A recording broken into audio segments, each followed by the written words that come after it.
తెలంగాణ భవన్లో మీడియాతో మాజీ మంత్రి హరీష్ రావు మాట్లాడుతున్నారు. లైవ్ చూద్దాం. పరిస్థితి ఉన్నది. ఇవాళ ఈ బాధ్యత మీది, మీరు స్పందించలేకపోయారు. ముఖ్యంగా ఈరోజు చాలా విషయాలు కూడా మేము వారి దృష్టికి తీసుకుపోవడం జరిగింది. ఇవాళ అనేక రకాల వైలేషన్స్ ఇక్కడ జరిగినాయి. ఒకటి, మన రాష్ట్ర ప్రభుత్వంలో అనేక చట్టాలు కూడా ఉన్నాయి. వైల్డ్ లైఫ్ యాక్ట్తో పాటు వాల్తా యాక్ట్ 2002 ఇది మన రాష్ట్ర ప్రభుత్వం తెచ్చిన వాల్తా యాక్ట్.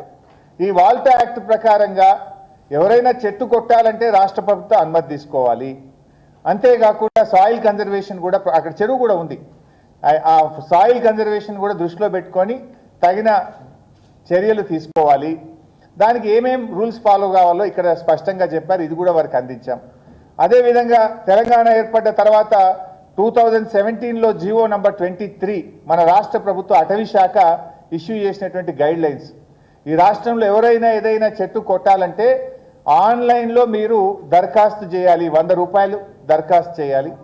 తర్వాత అటవీ శాఖ అధికారులు ఇన్స్పెక్ట్ చేసి పర్మిషన్ ఇచ్చిన తర్వాత ఒక్కొక్క చెట్టుకు 450 రూపాయలు డిపాజిట్ చేసిన తర్వాత అటవీ శాఖ అనుమతి ఇచ్చిన తర్వాత చెట్టు కొట్టాలి. అది అటవీ భూమి కాదు, పట్టా భూమి అయినా, హౌస్ సైట్ అయినా, వ్యవసాయ భూమి అయినా, ప్రభుత్వ భూమి అయినా, అది ఏ భూమి అయినా సరే అనుమతి తప్పనిసరి అని చెప్పి జీవో నంబర్ 23 5/7/2017లో చాలా స్పష్టంగా ఇందులో పేర్కొనబడింది. ఇది కాకుండా సుప్రీంకోర్టు ఒక ఆర్డర్ ఇచ్చింది. 4/3/2025 అంటే 4th March 2025న ఒక ఆర్డర్ ఇచ్చింది సుప్రీంకోర్టు. ఇన్ఫ్యాక్ట్ దానికంటే ఏడాది ముందే సుప్రీంకోర్టు ఒక ఆర్డర్ ఇచ్చింది. ఎంత స్పష్టమైన ఆర్డర్ ఇచ్చిందంటే, మీరు అటవీ భూములే కాకుండా ద డెఫినేషన్ ఆఫ్ ఫారెస్ట్ అంటే అది గవర్నమెంట్ రికార్డులో ఫారెస్ట్ భూమి అని రాయవలసిన అవసరం లేదు. అది ఫారెస్ట్ నేచర్ కలిగి ఉంటే అది అటవీ భూమియే.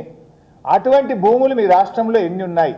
అటవీ భూములే కాకుండా అటవీలో ఉండేటువంటి లక్షణాలు కలిగినటువంటి ప్రభుత్వ భూములు, పట్టా భూములు మీ రాష్ట్రాల్లో ఎన్ని ఉన్నాయి, వాటి వివరాలు ఇవ్వండి అని దేశంలోని అన్ని రాష్ట్రాలను కూడా సుప్రీంకోర్టు కోరింది.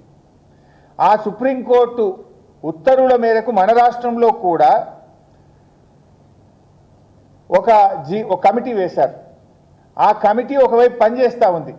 ఈ రాష్ట్రంలో అటవీ శాఖ యొక్క లక్షణాలు కలిగినటువంటి అటవేతర భూములను గుర్తించేటువంటి కమిటీ ఈ రాష్ట్ర ప్రభుత్వం వేసింది. ఆ కమిటీని ఎక్స్పర్ట్ కమిటీ పనిచేస్తూ ఉంది. అంటే ఏంటి, ఎక్స్పర్ట్ కమిటీకి ఏం బాధ్యత ఇచ్చింది సుప్రీంకోర్టు, రాష్ట్ర ప్రభుత్వము? అంటే ఎక్కడైనా ప్రభుత్వ భూముల్లో, పట్టా భూముల్లో బాగా చెట్లు పెరిగి ఉంటే, అక్కడ వన్యప్రాణులు ఉంటే అటువంటి భూములను గుర్తించి సుప్రీంకోర్టుకు వివరాలు ఇవ్వండి అని అడిగింది. గుర్తించి ఆ భూములు కాపాడండి, వివరాలు ఇవ్వండి అని సుప్రీంకోర్టు చెప్తే వీళ్ళు ఆ భూములను గుర్తించి తెగ నరికే పనిచేసినారు. మరి ఎక్స్పర్ట్ కమిటీ ఏం చేస్తుంది? ఒకవైపు సుప్రీంకోర్టు స్పష్టంగా చెప్పింది, 4th March 2025 order number 1164 of 2023 Ashok Kumar Sharma versus Indian forest service.